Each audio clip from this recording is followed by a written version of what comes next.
Welcome to Shield Maidens, Women of the Norse World, the podcast that celebrates the remarkable women of the Viking Age. From fierce warriors and powerful queens to wise seers and cunning goddesses, these women left an indelible mark on history. Join authors Johanna Wittenberg and K.S. Barton each month as we explore the stories, achievements, and impact of Norse women. Welcome to Shield Maidens, Women of the Norse World. This is episode 37, in which Johanna and I welcome Juliette Friedlander. I'm K.S. Barton, author of the Norse family trilogy, in which a young Viking woman and a Viking warrior are caught in a deadly blood feud between two brothers. And with me is Johanna Wittenberg. Hi, Johanna. Hello, how are you? I'm great. Good. Well, I'm Johanna Wittenberg, author of the Norse Women series, which is the story of Queen Osa. She was a real Viking queen who ruled alone during the early ninth century. And you have a new book coming out, or Yeah. by the time this is out, it will be out. Yes, book 8, which is the Irish queen, and it's the story of Rangild's voyage to Ireland. It's pretty interesting because I get a lot into Irish magic, which I had a lot of fun researching for the past year. Yeah. Nice.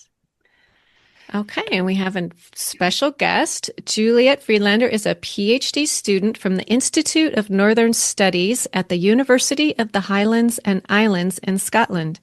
Her PhD researches how Christianization affected the portrayal of women in the Laxdaela Saga, using applied linguistics tools and literary analysis, triangulated known Viking Age history, archaeology, and Viking Age laws.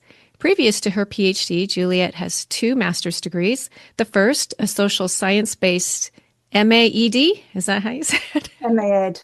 Master in Education. Okay. Focused on difficulties in literacy development and applied linguistics. The second is an MLit in Viking Studies with UHI. The combination of interdisciplinary processes learned from both master's degrees, similar to the PhD methodology, led to the research in Legendary Women, How Christianization Affected the Portrayal of Women in Hervor and Hedrik. Whew! You've done a lot of work. Welcome, Juliette. Thank you.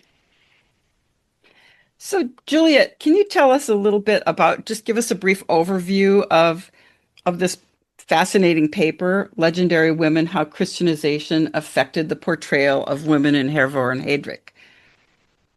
So, during the course of my master's in Viking Studies, there's a study by Carol Clover, and in which she uses 2 key terms, so kvata and blauda. One means bold or vigorous, that's kvata, and one means cowardly. And she asserts in that study that there's like a one gender. There's one gender that all Vikings kind of ascribe to, that they want to become kvata, they want to be bold and vigorous, and they all want to be masculine, and they're both masculine describing words. And that tickled my linguistic brain, and I was like, oh, I wonder. And she mentions that those words were in several sagas. And I went, okay, that was basically where my jumping off point was. That was what kind of started that linguistic process for me.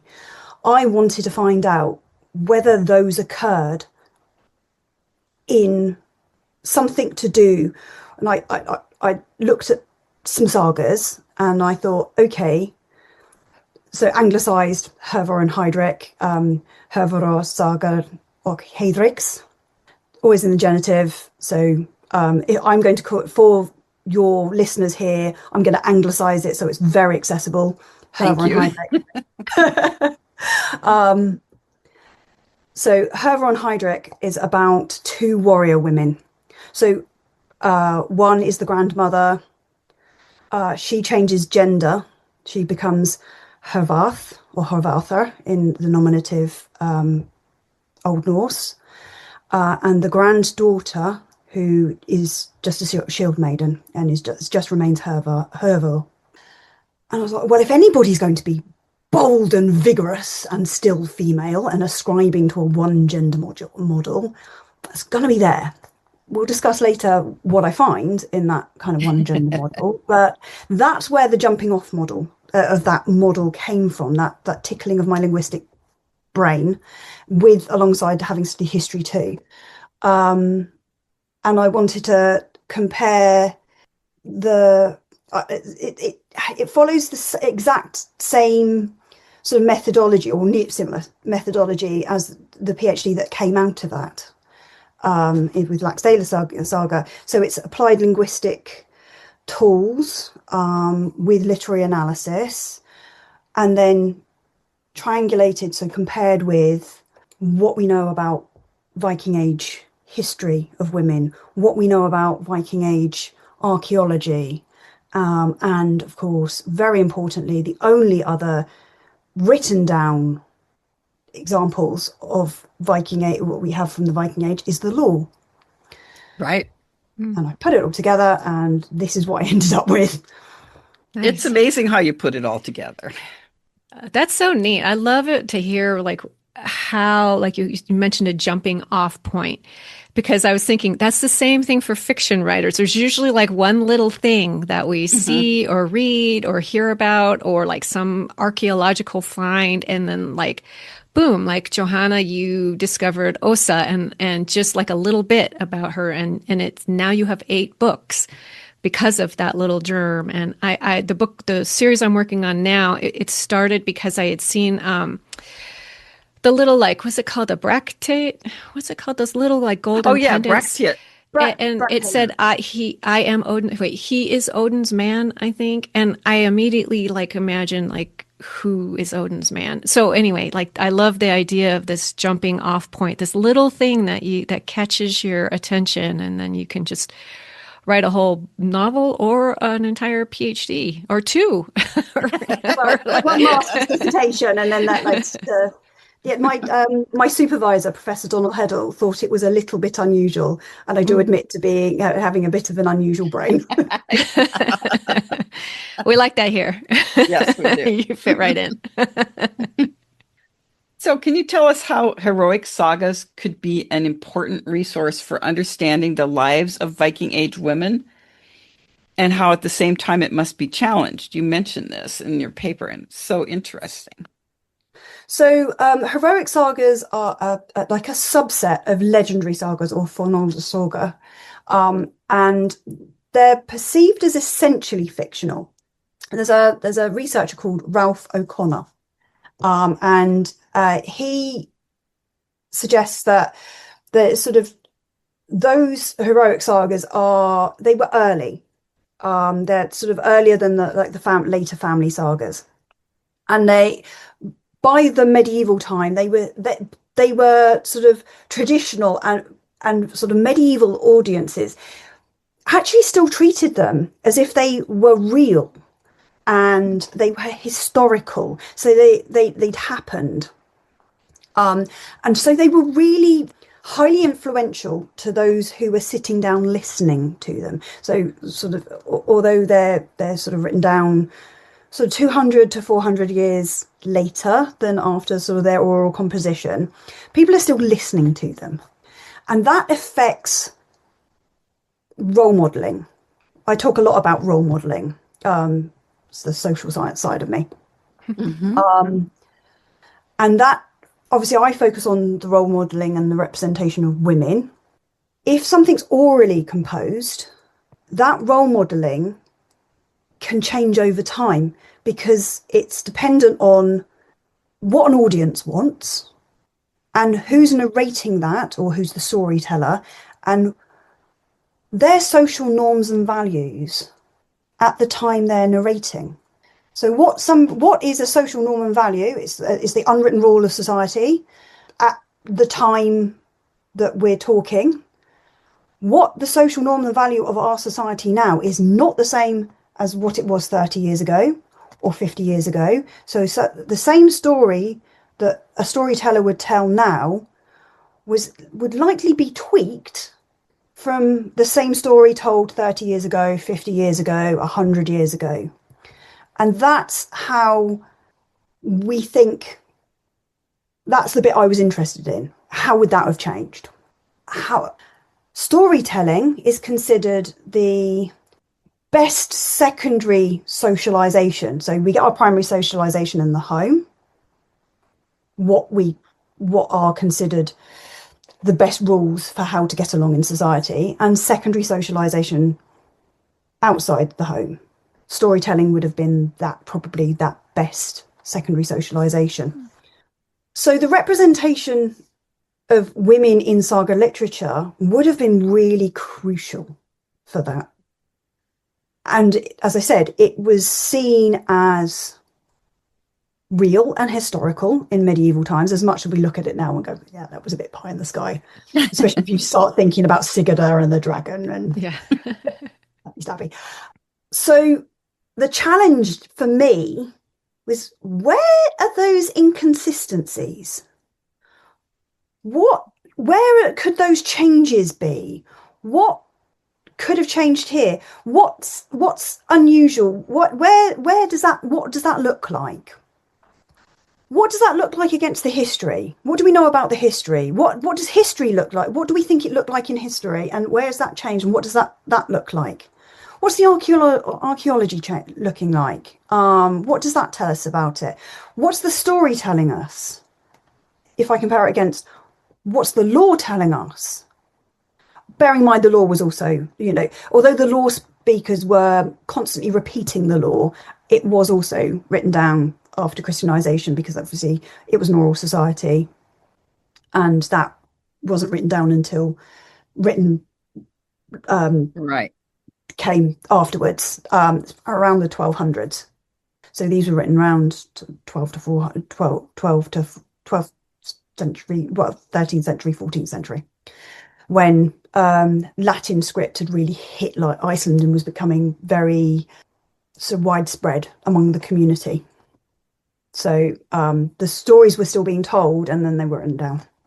So that's where the challenges are. So that's sort of the ideal. Yes, it was still perceived as historical and valuable, but there were obviously challenges because we know that they weren't as accurate as all that, and that's the challenges too. And how do you strip away all that? Yeah, centuries and that's where linguistics come in. Yeah, that's what I thought was so interesting. Mm-hmm. So how did the Christianization affect the portrayal of women in Hervor and Hedrik between the time it was conceived and the time it was set down? I mean, how did you get to that? Tell us a little bit about, I guess, your methodology and all the different. It was quite a lengthy process, it looks like. Without sort of, because methodologies are another question. Mm-hmm. And we can do that separately. Yeah. So it sort of affected them in multiple ways. Again, sort of role modeling and the inconsistencies within role modeling. But one of them is the hero trope. So Professor Stefan Brink talks about the hero trope. So heroes in Old Norse sagas are always described as fair and beautiful and heroic and amazing, and big muscle, all this sort of thing. Like Greta. Yeah, he's one. So Hervor 1, so that's the grandmother, I describe her as Hervor 1, is described as fair and beautiful. She is described also as evil, and she is described as bad-tempered, and it depends where and what part of her is being described and at what points. So let me elaborate on that. Please. Can we really quick? So we've talked about Hervor a couple of times. She's the hero who went off and went into her father. Her father was a berserker, right? Yes. And she's the one who went to the island, and her crew was like, nope, not setting foot on this haunted island. She went by herself to her father's Angertyr. Is that? Angertyr. Yeah, he dies before she's born. Right. And he's buried with his brothers and is buried in a mound. And she doesn't know originally who her father No. That's was. right. She That's right. discovers that, and then also about the magical sword Tyrfing, right? It's magical cursed sword. You need to know it's Cursed, cursed. Right. yes, It's cursed cursed. sword. Yes. And that Uh, is buried with him. yeah, And and that's one of what the she goes things, after. even though she is the first descriptions of her is fair and beautiful, and that follows the hero trope, almost within a couple of lines you get her grown up, and then you talk she's described as Starksem Carla, as strong as men, Hmm. and that she's learnt to the sword, and she's very gifted with archery, and so she doesn't tend her tapestries. She's killed some people too, hasn't she? She's killed some She men then at that gets, point. yeah, and then she goes off and she starts killing people. Hmm. And then she starts being very negatively portrayed. And one of the big sort of forbidden no-nos, a slave starts really says to her face. So you have to understand the sort of the class system of the Viking era. Slaves are at the bottom, thralls, and it's a male slave because it's called thrall, not anything else. There are different words for female slave, and it's a thrall. Says to her face, "You are evil. We do not expect anything but evilness from you." And then he accuses her of having a slave as a father, That's right. Hmm. which is incorrect, because it has just said that she's bad tempered and she was banned from doing things. So she goes off into the forest and she starts killing people, killing men for money. So it's portrayed her in this very negative way just because she's been a bit martial, basically. So it's described her as amazingly good at being martial, but then twisted that and said because she's Vilified. yeah, it's vilified, it's demonizing her Mm-hmm. because she's good at being martial. She has to be somehow demonized for that. Right. And then she goes and finds her foster father and says, who's my father? And then gets her mum to make men's clothes for her and goes off a Viking as Hervor instead. Which is a man's name. Which is a man's name. In fact, it's her uncle's name, Hervor. And that's when she completely changes her pronouns. Later on in the text, she is known as him, like as in Old Norse, it's hands and honum. And it is literally you don't get it so much in the translation. They sometimes still translate her as her and she, but in the original Old Norse, you get a literal hands and honum.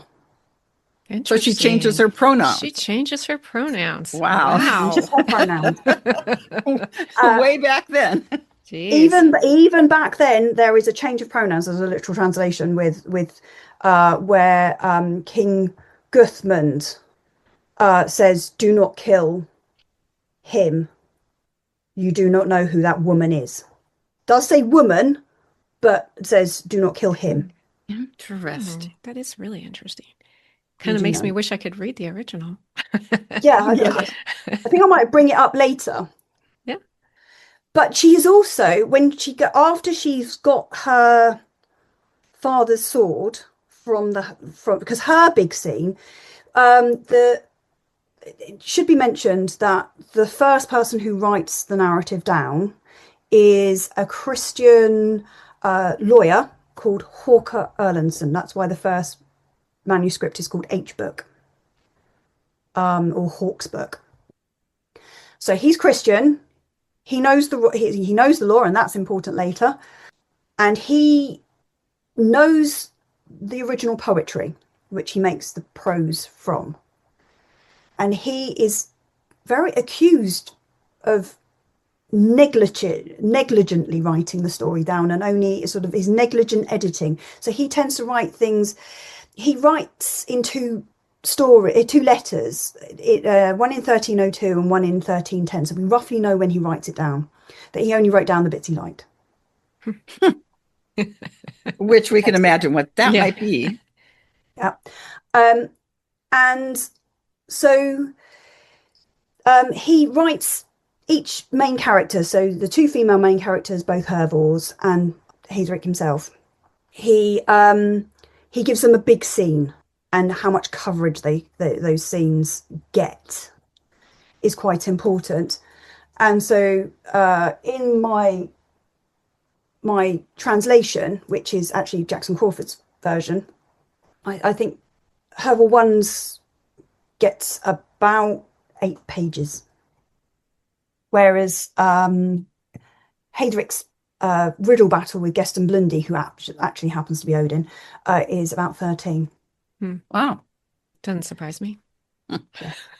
Not that we think there's any bias there whatsoever. No. So anyway, Hervor One's big scene is getting the cursed sword Tyrfing from her father on the haunted island. But after that, she goes and she lives in the court of King Guthmund, and she is, even though she is still male at that point, and she's still Hervarth, she's then sort of still praised as being very clever, because she gives him sound advice over a chess game. But how much of the narrative he has to put in, there are certain probably key points he has to put in, and he can't vilify. And that's one of the other inconsistencies. That bit is really important. That's a key point. Hervor helps King Guthmund win a chess point. That's like Taffel. If you know, Berka Warrior is buried with a Taffel set. Mm-hmm. That ability to strategize for an elite warrior is considered very important in the Viking Age. So being clever and being able to strategize in a Taffel game is very key. So that goes back to the hero trope. Mm-hmm. But then she's nearly killed about 3 seconds later, where somebody tries to pick up Tyrfing, and she then kills the person who tries to pick up Tyrfing, and she kills the person, and somebody else tries to kill Hervarth, as she is at that point, and then Guthmund has to stop it, and then so she goes off a Viking again. But she had to kill him, right? Because he drew Tyrfing. Sure. Yes, Yeah. she had to required. kill him because it's a cursed sword. Yeah. Right? Wasn't her fault. No. So it's all like this, like inconsistency. 1 minute she's like good, and the next minute she's bad, and you think, well, how much of that is the hero trope that, you know, all heroes should be in a Viking Age narrative, and how much of it is, no, you can't possibly have a martial woman being depicted like this, because that doesn't fit a post-Christian Norman value. Once Christianity goes, so Christianity before it reaches Rome is really quite equal. It's lovely. Women can preach, they can teach, they can baptize. When it first gets to Rome, it's always described as a slave religion, and it's not. It's a slave and widows and women. The trouble with the elite women is they don't want to marry the slaves because they'll lose status, because it's always to do with the husband status, so they don't marry anybody. So then as Christianity then starts moving mainstream in a Greco-Roman patriarchal society where women are owned by their fathers and then owned by their husbands, they start going, absolutely cannot, because the Christian women refuse to marry pagan men, so the birth rate drops, and people they start restricting. You must marry, you must produce X amount of children, you must do this. And there starts to be, between the 3rd and the 5th century, as Christianity starts becoming the religion, male patriarchal views start becoming mainstream. And that becomes established. That becomes the established Roman Church. But that's what gets exported back out again. Mm-hmm. So So by the time it got to Scandinavia, that's what's established. because I know early Celtic Christianity was not so patriarchal. No, and there's a lot of argument between who, Yes. like, I love the arguments between the various factions and when Easter should be. It's very, very funny. And they're saying that you're so learned, you should know by now, it should be here. And somebody else says, no, you should have it here and you should know better. And they're all very polite about it, but they're all absolutely roasting each other very politely.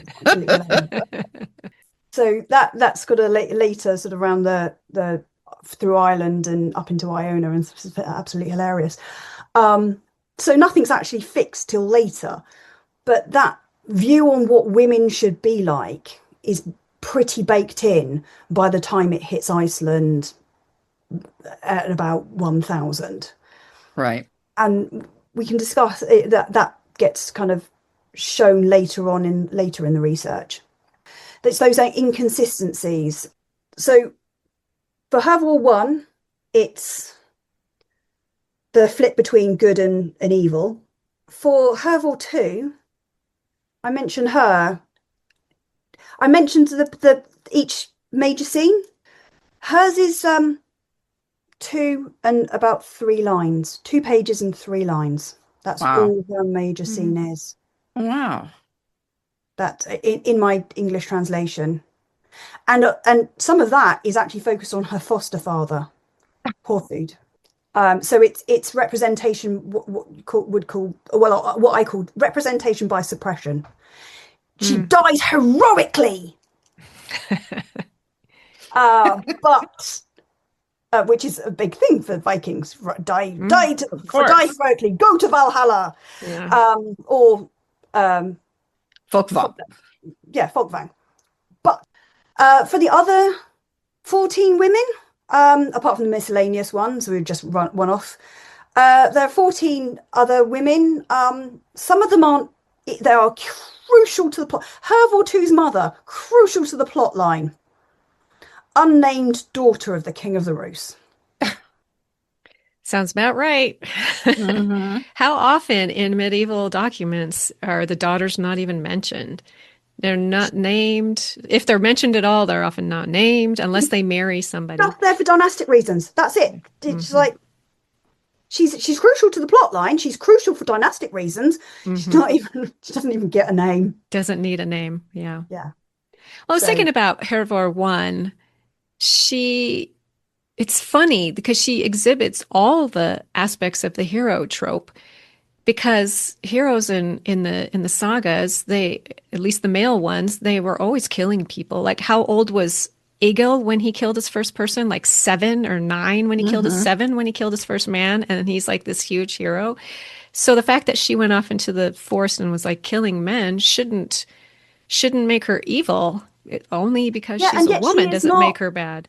She is not praised and she is not rewarded until she changes gender back and becomes Hervor again, settles down, marries, goes back to her tapestries, and then she is rewarded and becomes a queen. She has children, she gets married, and then she becomes a queen. Yeah, we once talked on one of our early episodes about how many times women in the sagas end up, giving up their martial ways and taking up embroidery at the end of the tales. It's like, but to be fair, I'm tacked on. I'm sure there's some male hero. I mean, maybe like maybe not in the sagas, but I'm sure I even did that with one of my books. I had a guy, he was a good warrior, and he just was tired of it and wanted to retire to his farm. He just wanted to be a farmer. Again, is that Christian a later Christian era downplaying? Well, we in a bit we're going to talk about Vadmal, which is both currency and commodity of the textile economy, which is just so incredibly important. Vadmal, or how do you pronounce that? Vadmal. Vadmal. Okay. Vadmal. And it was regulated at one point. Yeah, but so the textile economy is crucial to Icelandic economy in the Viking Age. Absolutely crucial. Every farm had textile economy. But you're down regulating tapestry as if it was done sort of that little thing you sat down and did in the evening Right. as a hobby, haven't you? Tapestry. Right. All elite women lived on a farm. They Yes. did, they would have taken part in that textile economy. Nobody was spare at that point. It's not Well, a little hobby. right. We still do that. We even in the United States, at any rate, we still downgrade women's economy. Like she's just a housewife, even like even though all this emotional and physical labor, like she's doing all this stuff, it's just or jobs that are traditionally female, like teachers or nurses or whatever, they get downgraded, or childcare workers. At least in the United States, childcare workers do not get paid well at all, even though No. they're doing something really important, like looking literally watching people's children. They're still that work is still downgraded. And how many women that make it to say doctor get called nurse? Oh, yeah, Mm. sure. Mhm. Right. Hmm. So even if you do make it to what is thought of as a sort of a male job or career, you'll still be downgraded to, oh, nurse, Right. nurse. Exactly. Oh, no, actually, I'm the consultant, or I don't know what your equivalent of consultant is. That's the high up one in the British medical profession. Mm. That's that if you've made consultant, you're the top doctor. Oh, Mm. we don't have those. Or even I'm sure women in like the Depart- corporate world who are high up maybe get mistaken for a secretary or an assistant or something like, Mhm. She's wearing a skirt, get me my coffee or, that kind of thing. Yeah, Still. and they're actually the CEO. Right. Right. But my grandfather was a head teacher, so principal in American English. Hmm. And that was when he was a first teacher after the Second World War. There were very few female teachers, Hmm. even in primary school, which is the phase he taught in. So that would be elementary school in American. Right. Slowly, there are very few male teachers in primary phase anymore, Yeah, same with here. and that's now been downgraded and things. Mhm. It infuriates me, which is why I It is do feminist research. Yeah. Yeah, and it's infuriating to me too, because as we're exploring now, it's been this way for over 1,000 years. So it's like it's still a problem. Well, and it's important to do the kind of research that you're doing, Juliette, because it reveals that maybe there was a time when it wasn't the case. Yes, there's By stripping away all of that, those layers of yeah, gloss that's been put on it. I think we're going to mention the cowpen burials in a minute, aren't we? We are. And also the law. We didn't go too far into the law. So at some point, I'd like to I have you think mention that's that too. so. Did you want to go into the law now? I sure, because you've Yeah. mentioned it. So let's go ahead and dive in.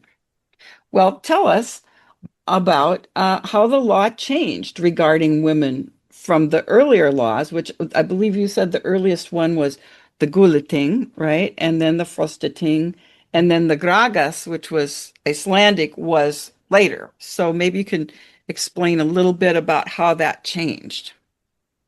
The really interesting thing is obviously it's thought that the majority of people that went to Iceland came from Norway, and therefore they sort of took Mm, the Norwegian laws with them. So the Gulating and the Frosta thing. Thing being assembly. So that's right. where all their laws were always presented, recited, and new laws made. And that's Um, another interesting thing is before they were written down, they had a law speaker who memorized the laws, and every year this law speaker had to recite one third, I believe, of Yes, the and law. by the third year, all of the laws had been recited. But Right. yeah, amazing memory that Mhm. they recited the laws continuously, and then people would go to them and say, "What law pertains to this?" Because Njal is a law speaker from Njal Yes. Saga. Yes. It's interesting to track developments across those laws, Yes. especially for us pertaining to women. The Gullah thing and the Froster thing are pre-Christian. The Grogus or Grey Goose are post-Christian. And it's interesting to listen to the experts on those. The two experts I particularly like on that is Jessie Byock and Professor Alexandra Sandmark. They're particularly interesting on the differences between the pre-Christian Gullah thing and Froster thing and the post-Christian Gorgos.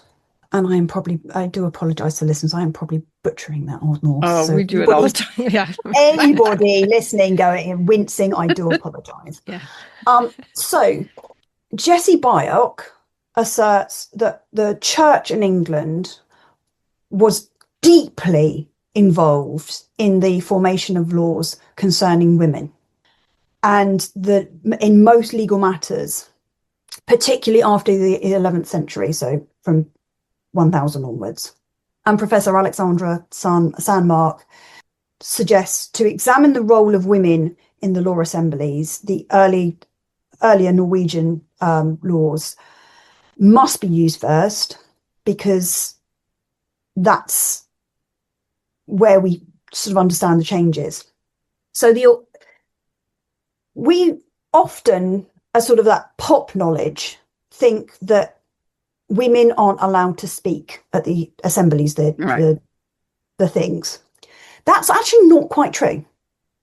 So the earlier Norwegian laws, there are 5 groups of women who could participate at the thing.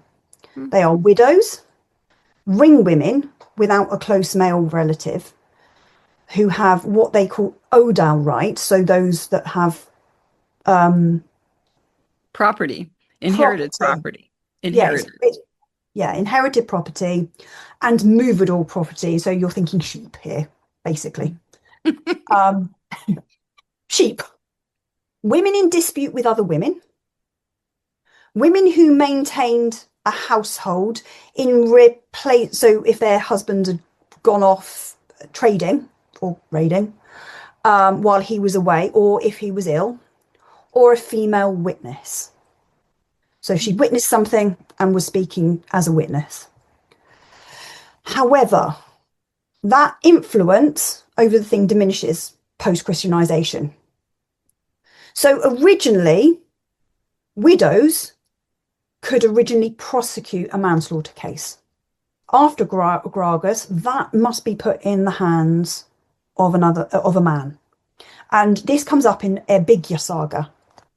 This is like almost depicted as the last time it happens, where a widow, the widow of the murdered chief Arnkell in Erbygja Saga, prosecutes his manslaughter. And it's manslaughter when the murderer goes and, within the first 3 farmsteads, admits they've murdered. If they don't do that, it's then murder. Strange little bit of Norse legality. So it's if they admit they've done it within the first 3 farmsteads, it's only manslaughter. So they then the widow then prosecutes the manslaughter case, and in our Bigger Saga, it says post Gragas, they went, absolutely not. Women are not allowed to do this anymore. They need to get a man to do this for them. And said, so manslaughter could therefore afterwards not be prosecuted by a female or a male under 16. So women no longer have that assembly right. That one goes. Ring women. So these are the ones that are pseudo sons. Right. No close male relative. So you've got the inheritance rights coming down. No male son has survived, and so it all goes to the daughter. Better to have a daughter that is a son than no son at all. Kind of that kind of thing. And these surrogate sons inherit the land and the movable sheep. The earliest Gulathing law suggests women did not lose those rights upon marriage. Frostathing and Gulathing law, those rights get lost upon marriage. So rights have degraded over time. It's not quite on that Gragas borderline like most of them, but it has gone. So I know in Laxdaela Saga, for instance, one of the husbands inherits his wife's family's land and manages it for her. Ah, okay. She was living, but he took the possession. He takes it because he's married to her. So because she's married, she would have been a ring woman, but because she's already married, and it's all kind of, the inheritance rights get convoluted, and he's inherited it for her. By Gragas, women in dispute with other women, by Gragas, they can only claim compensation. But number 4 is women who maintain a household, so they're replacing their husband while the husband is away or is ill. So this one actually kind of stays. This is the same duty, and they have to provide a very good excuse why they send a male why they send a male replacement under the Frostathing law, and that provision still exists under Gragas for women replacing an absent or sick husband. So that one stays because it's still kind of controlling the husband's farmstead in his stead. You're only sort of temporarily replacing. It's not it's not you're doing it, you're keeping the farm going temporarily. So it's not you for you. And the final one is the female witnesses. Frostathing allows women to act as witness. However, Gragas only allowed women to act as witness under very special circumstances. And my favourite one, because of Hervor 1, and for Laxdaela, Ord or Aldher, the ones that changed under Gragas that directly impact the representation of Hervor 1 and 2, women are no longer allowed to bear weaponry, dress in man's clothing, or cut their hair short, because they then are prosecuted for lesser outlawry. Therefore, they are outlaws for 3 years. But that also begs the question that before this, they did do those things. Exactly. Right. So you don't have laws that don't apply to things that really happened. Yeah, they don't come out of nowhere. There has to be something that there is a law against. So they did, obviously. So that kind of lets you know that they did happen, and they must have happened for them to be a law to stop them doing it afterwards. But it does obviously restrict women being able to do something about something happening to them afterwards. So that is really restricts, which kind of goes into the next question, restricts them taking revenge for something, which their status and their power must have changed quite a lot. Yeah, so it does restrict women's status and power. Different researchers and commentators have different opinions on how that changes. There is a researcher called Tara Athanasiou, who's actually incidentally from my university originally. She also talks about role modelling, but the negative behaviours and the negative Christian tropes. And she said that sort of negative, that lessening of status and power change had a disastrous impact of women trying to enter public and political spheres, because they didn't that because to do things like enter a public sphere, you had to have property, you had to have odal rights, you had to have sort of employees and things. And sheep. And sheep. Sheep are important, but they are Very like They were. They still are, apparently. but they are.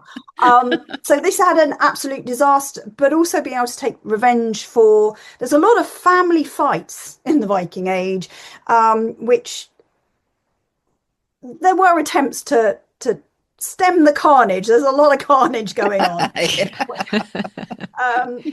Surprised they had any men left in Iceland after all those family feuds. Very much so. But there's a lot of exacting of revenge and threatening husbands and things. But one of the things that is really interesting that is mentioned in Laxdaela Saga is, and Laxdaela Saga is interesting because it straddles the conversion. Conversion happens sort of in the middle of the saga. That's right. And before conversion, Alda Magnusdottir is married to a gentleman called Thord. And Thord is riding to the thing with Gudrun, who's a recurring character. And she gets married 4 times. And Gudrun repeats some gossip going. Thord and Gudrun are riding and they're gossiping and flirting. And she says something along the lines of, "You shouldn't really be married to her. She's accused of wearing men's trousers." And by the time he gets a bit further, he's decided he's divorcing Ord for wearing trousers, because she's accused of being Karlkona, masculine woman, for wearing trousers.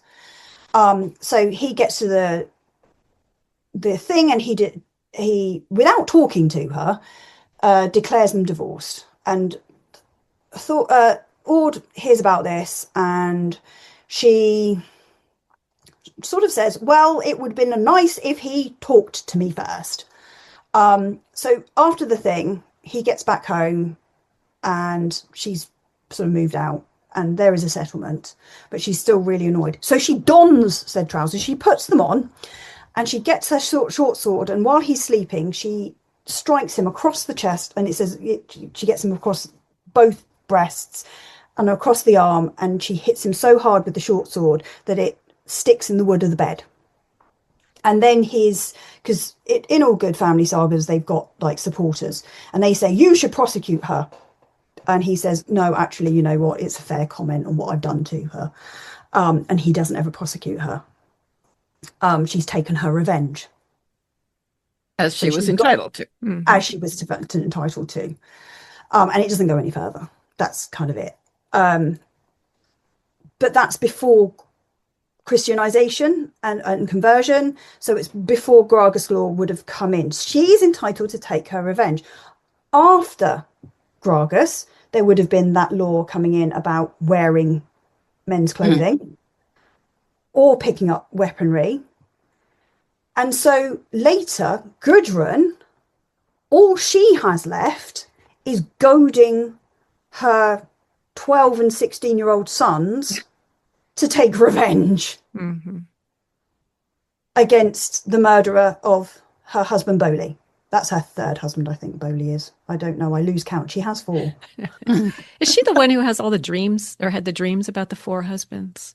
Yes. No, okay. She ends up talking to somebody else who tells her about the 4 husbands. Oh, okay. Yeah. Somebody else. Well, was it in the Laxdaela saga? And it's been a while it's been years since I've read it. Where there's a woman who wants to get a divorce, and so she sews her husband a tunic that's cut like a woman's dress in some way, and then he wears it, like not even realizing it. Good, if I remember rightly. So okay. I put it down. I've got to pick. Like I've like analysed halfway through, put it down. Got to pick it. Like done a bit more. Done something else. Got to pick it back up. Finish analysing it. I think that's Gudrun. Okay. Yeah, that always stuck in my mind, like how clever that was of hers to use the law to her advantage. Yes, call him unmanly. Yeah, Um, exactly. so, but these sort of the changes in a power dynamic to get back to like how did women's power and status change? So originally they could basically have like prosecute on the thing. They had power, they had status, they had these things, and then they could take revenge on their own if Ord is to be believed. They could go off a Viking. If Hervor is to be believed, they could go off a Viking. And most of the women that are mentioned of having been marshal were unfortunately the daughters of elites at some point. Most of them are daughters of kings. But most of the weaponry women with weaponry found at Cowpine had axes, and there was one with a sword. Swords are very elite, axes are ye bog standard weaponry. So the change in the ability to hold that power, to speak for yourself, to after Gragas and after which directly is affected by Christianization, takes away your voice, your power to enact revenge, and you're left with goading somebody else or getting somebody, a male in your family, to prosecute the manslaughter of your husband. It's about somebody else having to act for you. And that must have been a very, I don't really want to use the word, but it works, emasculating for you. If you were a woman, it's not really a great word for it.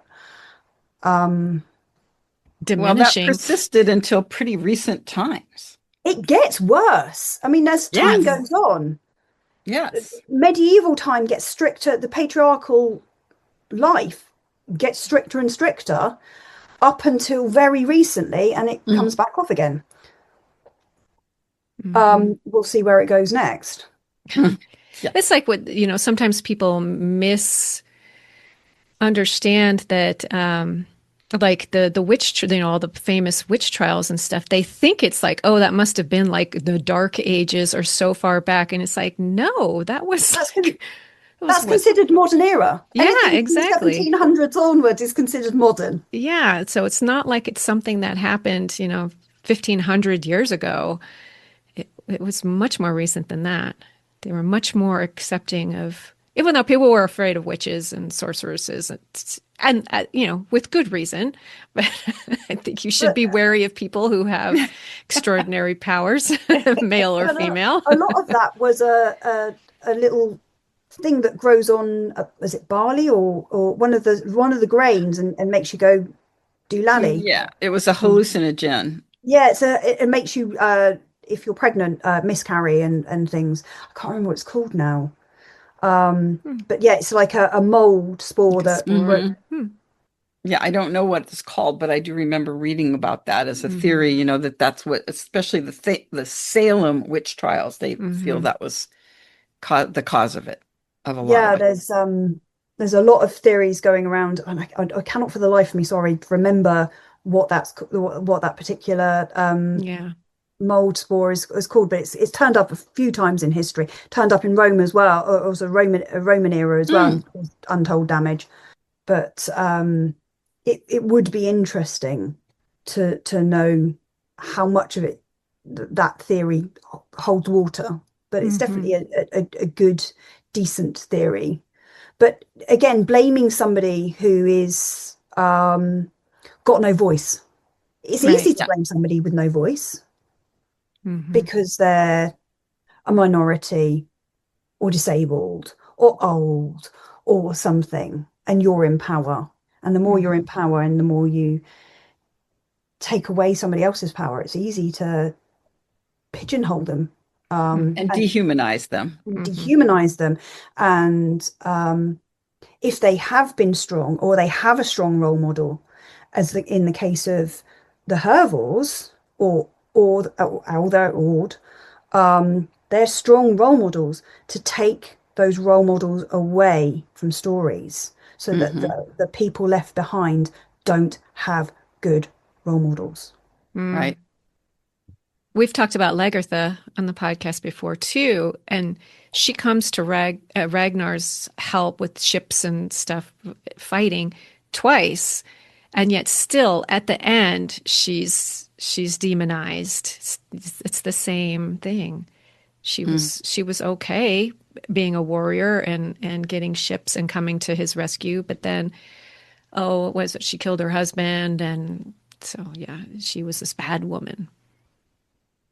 Well, that's but then you have to look at who wrote Saxo Grammaticus. Right, Right, exactly, exactly. right. And Says it right there in the name. with all its Latin kind of glory. Yeah, yeah. So, do you want to tell us a little bit about your methodology? And we're skipping around a little bit here, but how you used the applied linguistics and also Jackson Crawford's assertion that the beginning of a sentence is used to place emphasis in and your analysis. And it's so That interesting is because really interesting. you strip away, you use the traditional methodology to strip away all these preconceived notions. It's so, please tell us about it. It's just very interesting. So I hope I don't make him angry with me. As I said, I sort of did his summer school, and he described Old Norse as front loaded. Right. So that's I hope I'm not misquoting him. But Where that I kind of am, inspired you and inspired it you, right? did. I was like, I think oh, I've watched a video where he said that. Because yeah. when you mentioned that, I was like, oh yeah, I think I do remember him saying that. If I kind of backtrack, so I want to put that caveat out there, and I hope I Mhm. don't upset him because he's a really impressive teacher and he's incredibly good at linguistics. And I He wish I could is. download his knowledge straight into my brain. So applied linguistics is a kind of a branch of study used to analyze how spoken or written language is used to convey how like humans think, associate thoughts, categorize their daily lives, how they communicate, how they socially influence. And that language use is sort of reveals how like verbal behaviors, underlying thoughts for cultural groups, and crucially, how that can change over time. So that was the sort of really useful, how it can be used in one point, and then another point was really useful.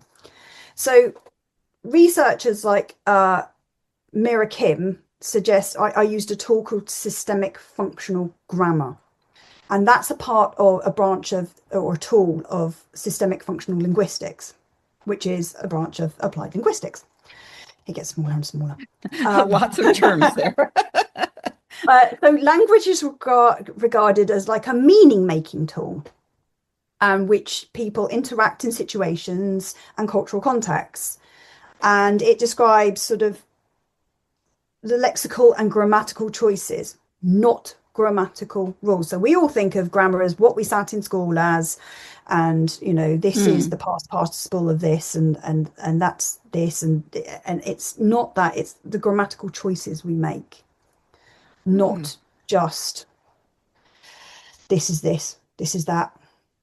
And I just remember, I mean, I went to state school. We did some grammar, but we didn't do really in-depth grammar. And so learning Old Norse has been a big learning curve, and doing applied linguistics was a big learning curve. And it's still a learning curve for me.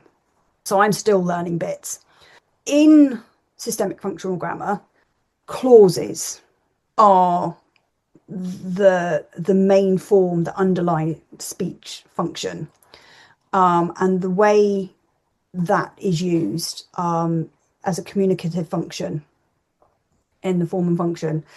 And that is analysed to represent how complex language systems interconnect and form their form and function. So how did I do it?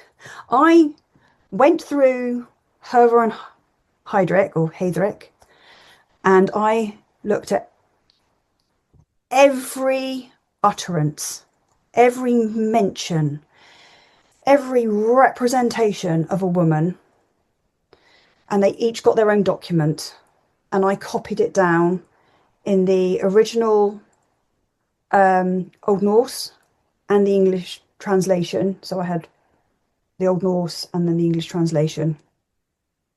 So each woman got their own document, and then one for miscellaneous women. And then I looked at where the woman came in that sentence. So each sentence by sentence. And yes, it took a while. Yeah. And where did she just appear in that sentence? So I am fairly sure grammar works fairly the same in both sets of Englishes. So we hear about subject, verb, object. Yes. And sometimes we get some additional information in an additional clause. So we talked about Jackson Crawford saying it's front loaded. Some people call it thematic framing or fronting for emphasis. We put the good bit of information at the front. Right.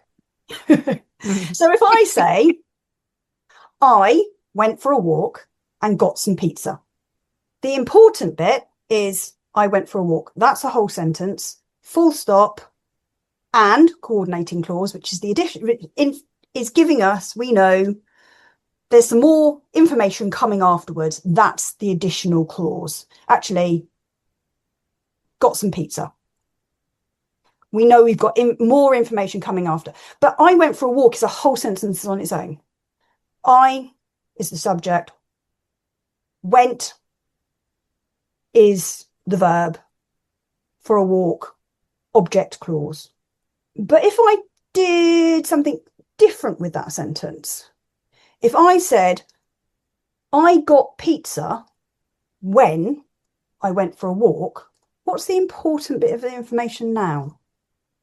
Getting pizza. The pizza. Mm-hmm. The pizza, because it came at the beginning. Because I am still the subject, I'm in the nominative. Got to get, verb. Pizza is now the subject. When I went for a walk is now the additional information in the additional clause. It doesn't matter what type of coordinating conjunction we've put and when, whatever, doesn't matter. I initially, when I started analysing, tied myself up in knots going, well, this is the coordinating clause and this is this and this is that. And then realised that I didn't actually need that. I just need to call it an additional clause. And right. Old You don't have to Norse uses specify. I didn't need to, it just was additional information, and I didn't need to specify what type of additional clause that was. Where do women come in that? How important are they? Where are they in that information? So there's a bit at the beginning. So most sagas have like a prelude, and in that prelude, they set kind of the scene, as it were. And in Hervor and Hedrik, there's the bit with Angantyr and his brothers, and one of his brothers, Hervor, has sworn a Yule oath, not just an oath, it's a Yule oath, and those can't be broken, that he will marry the king of the Swedes, I think, and he will marry no other because she is marvelous. She's just amazing.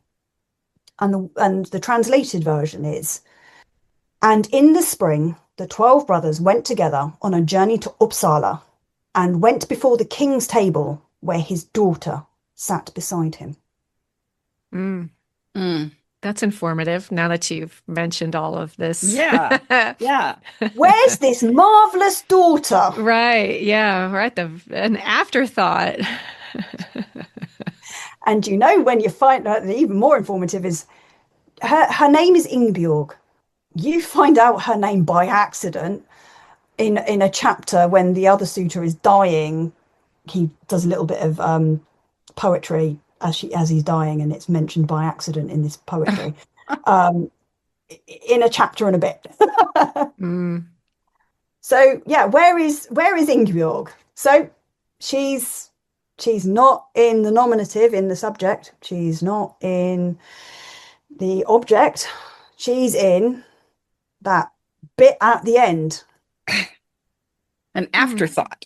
She is very much, and she's the entire reason for this sentence. Wow. They Yeah. did not that's go so traveling for any other reason, just her. Yeah. Wow. That is really eye-opening. Yeah, It that really is. is. When Huh. you Now I'm going to notice that everywhere. well, and I did recently notice it on a Facebook post, and Huh. where somebody said that the explorer Carl Sefni and his wife Oh, that yeah, I do notice those and things. I mentioned Gudrid was an explorer also. Yes. Hmm. It wasn't just as his wife. She was also an explorer. Yeah. And I listened to your episode with Nancy Marie Brown and how Mm. actually she was possibly the reason, Right. Yes. The Yes. explorer. Yeah. the Yes. explorer, and he kind of comes along. Whereas later on, that perception gets reversed. Yes. I sent it to a friend. I said, "Good episode." Send it to a friend. Oh, thank you. So it's that linguistic. When you look at it linguistically, you go, "Hang on a sec. What are you saying?" Mm. And how are you saying it, and why are you saying it? And so when you analyze all 16 women, so it doesn't happen all 16, whole saga, 16 women plus some miscellaneous one-off mentions. 16 women in a whole text. That's a bit Yeah. telling in itself. If you take away the two female main characters, Hervor 1 and Hervor 2, the other 14 women appear in additional clauses more than any other clause. Mm. Very telling. Hmm. So they're an afterthought linguistically. It's not dramatically different. I mean, that's 28% rather than in the nominative 25%, but it's still 28% versus 25%. So they are the subject 25% rather than additional clause 28%. Yeah, that's very telling. So what about your main characters? My main characters, my two main characters are in the nominative. They are in the nominative. So including everybody, that bumps it up so much more. That's everybody is 30%. Right. So Hervor 1 is in the nominative 58%. Mm. And Hervor 2, the one that's suppressed, is in the nominative of her utterances and mentions 67%, but it's only 10 times out of her 15 mentions. But she's in twice in a declarative statement and in an additional clause once. So she's only mentioned 15 times. So it is 67% of her time is mentioned in the nominative in subject, and she's So not like an 8 object. times. Yeah, so it is. So she is in that active role a lot. When she is mentioned, she's just not mentioned a lot. It is. She has a very, for a female main character, she has a very disappointing representation. Mm. Whereas Hervor 1, total mentions is 55. She is mentioned a lot. She has a good representation in the text, and 58% of those are in the subject nominative. It is a decent amount. She's decently represented. She has a decent amount of active representations. You would hope so, since she's the title character. Yeah. Well, you'd have hoped that the Hervor 2 would have had similar. Well, yeah, true. But she just doesn't. Mm. It's almost like, I don't like this one. The second one, I don't like her. I thought he was either bored or he couldn't demonize her. Or Because she both. dies a glorious death, so he couldn't do anything with her, and so he just didn't want to tell. He didn't want to do that one. Very possibly. Could be. So, yeah, I never quite got a read on why she was so underrepresented, but she is very underrepresented. So, switching gears a little bit, you talked about, briefly mentioned the evidence of women buried with weapons in Kaopeng. I'm real interested because you have a whole table on that as well. And that is really interesting to me. And this is pre-Christian, correct? Yes. Yeah. So I get to do an exciting thing. I get to correct myself. Oh, In my research that I published on my Academia Edu, my original one from my dissertation, I have 13 women. There are 14. hey! I went to a conference earlier, end of last year, earlier this year, might have been January. And they went, oh, and KA16. And I went, KA16? I don't have KA16. Nice. And yeah, no, I went and looked, and there she is. And she has Lax. Nice. That's good. So there are 14 women. So of the 31 identified women at Kaopeng, I now have the opportunity to say there are 14 women buried with weaponry. And I've added her to the table in front of me so I can have a look. And in my table in front of me that I discussed with you, I've added some additional information that I couldn't fit on the table that I had in my dissertation, because I had to do things like put page numbers, and I don't need those when I'm talking to you. So, of those women, obviously we have my favourite, who is KA250, who had a double-edged sword. She is the elite one. She is a woman of what is known as a weapon combination. She has a double-edged sword and a spearhead. Definitely female, probably female dress, because she has oval brooches, which means I did have to go and contact a couple of friends of mine who are very, very knowledgeable. They're also reenactors. And I went, what's that dress called? The Viking Age women wear. What's it called? Hangaruk or Hangarok. I'm not quite sure. I don't know the pronunciation of that, but the apron dress that Viking Age women wore, so that required the oval brooches or the tortoise brooches. So she has those. To hold them up. She also is buried with horse equipment. That one's a horseshoe. So she has a spindle whirl with her as well. And so that one's my favourite. But she is not the only one that has horse equipment with her. There are 1, 2, 3, 4 others that have horse equipment, and they all have bits. The others have bits, so bit that goes in the mouth. And the rest are either axes, mainly are axes, or a spearhead with them. And they also mainly have oval brooches. So that does indicate that they are wearing female attire. Not all of the women have female attire or indicate or infer female attire. Not all of them are buried with brooches or oval brooches. At least 6 aren't. So 8 are buried with oval brooches. 6 are not.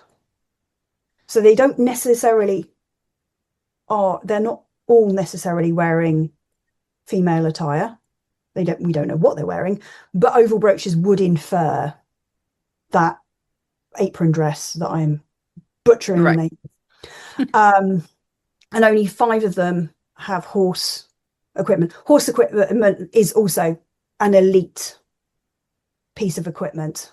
The majority of them, 10 of them, have either 1 axe or 2 axes. One of them has 2 axes. 5 of them are found with weapon combinations. So 2 weapons. None of them have 3. So we've got 250 with her sword and her spearhead. We have 282 with an axe and a spearhead. We have 299, who has an axe and a spearhead. And we have 303, who has an axe and an arrowhead. And there should be one other. Ah, yes, interesting one. 253 has an arrowhead and a shield boss. Oh. So up until that point about 2017, where Burka Warrior had the DNA analysis, and they said, oh, those bones are female. And then that caused that massive bun fight where some were saying, oh no, you've got that wrong. And even the researchers, I was listening to a podcast, and the research, and on that one they said the researchers were even accused of losing the original bones and replacing them with female bones. And then they went back to the original drawings and went, no, that matches with that matches with that drawing, that matches with the drawing. No, we've got the original bones. So that was really interesting. I hadn't heard that before. Yeah, I haven't heard that one either. They just bend over backwards to anything but that she was a woman. Right. But they're going back to Cowpang. So I'm, again, names defeat me. There's a researcher called Steeliger, Hans Arne Steeliger, and I'm going to absolutely kill his name.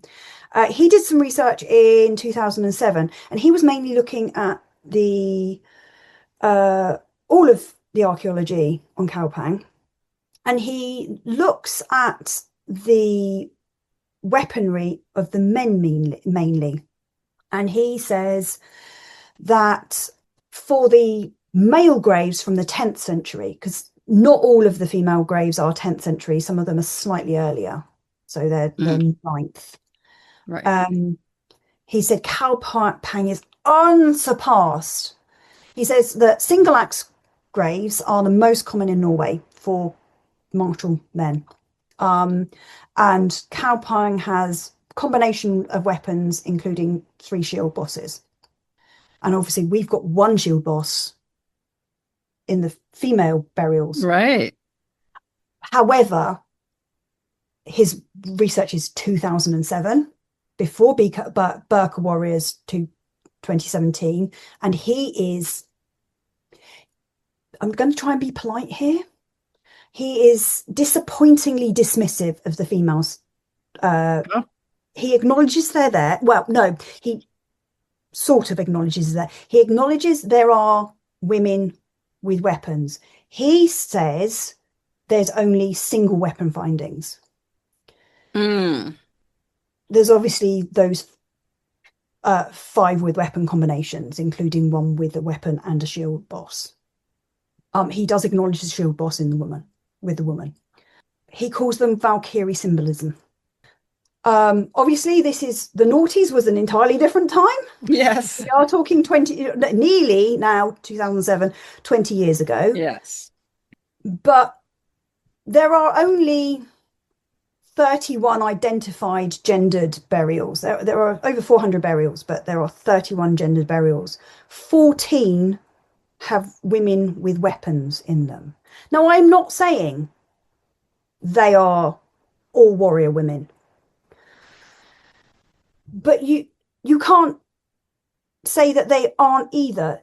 There are also the same way you couldn't say a male gendered burial with weapons is a warrior, but you couldn't say it wasn't either. That's right. You have to treat them the same. Just because you couldn't say that one was and one wasn't just because one was a man and one was a woman. Right. Well, and since there's usually no bones, you don't even really know. Yeah. So it's really difficult. And while I would love to say these are all warrior women, that would be untrue. That would be not good research. but I would like to see them put on the same ground in research as male Yes, finding. Mhm. We not don't know, but unreasonable. they have been found with weapons, and that could infer they were warriors. Mhm. Well, Because, especially when you put all these other things together. yes, one of the things that I did consider is a linguistic thing. That or Alva Ord is called Karlkona because she wears masculine dress, Right. whereas Hervor 2 is just called a shield maiden. Now, if you look at the women, the way they're buried, some of them have oval brooches, inferring that they're wearing the apron dresses, and some of them don't. Now it's a big jump. It is a bit of a pie, just linguistic wondering. Is that some are Karlkona, some are dressing masculinely, and some are not, and some are shield maidens. But it is one of those things I ponder. Hmm. Yeah. Because, if you are fighting, why would you do it in a dress? Now, Yeah, when you that's look what my at the friend who's a Osberg reenactor said. tapestry, they show armed women wearing dresses. And they're full length as well. I They're did full actually length read. with trains. That's But got to that's get in the way. also like it So, could just be a representation. It could be, right, or yeah, symbolic symbolic is what I'm. Yeah, to yeah, yeah. to designate that they're women. Right. So yes, it could be true. That could be true. Or they're And defending, like, they're women who have weapons and I don't know. Yeah, there could be a million Well, reasons. there's and groupings of them. I mean, there's Mm. yes, there are. And Hmm. like and a squadron or and, whatever. and whether that is showing women with weapons for status, that's something my friend brought up. Is that showing women for status? That Mm. has always got to be kept in mind as well. Mm. We can't jump down a rabbit hole and go yes just because we want it. Well, we can, but it Johanna might and I not be can because we right. write fiction. Right, exactly. Well, That's yeah, why you we can. write I fiction. can't. No, Just I because I know. want. People who do, yeah, historians, archaeologists should not do that. They've been doing that though for a long time. Yeah, yeah. But they're all when you. This is where you get the triangulation from. What have we Mm. got here? What have we got here? What have we got Hmm. here? Okay, so we've got archaeology over here. We've got archaeology of women with weapons who have also got, so we've got 8 of them with oval brooches, but 6 without. We've got sagas. We've got multiple sagas with the mention of women with weapons. Yep. Most of them are elite. But one is called Karl Kona for wearing masculine dress. We've got another one who changes pronouns and has a masculine name because they change pronouns. The rest are called shield maidens or warrior women. I'm thinking like Bosie's mother from Bosie and Heraud, Brunhild. I think like was she warrior woman or just shield maiden? I can't remember. But the rest are elite women. So we've got another stat. We've got a law that bans it. So And we're we've got starting, pictures, and the we've got the Ossiberg tapestry where women are depicted in full length dress. So we're bearing starting weapons and shields. carrying weapons and shields. We've also got the Harby. Yes, Mm. We've got the the little Harby pendant. statue. Yep. Yeah, she was. I've got a replica. Yep, she Um, does too. I don't have one. I gotta get one.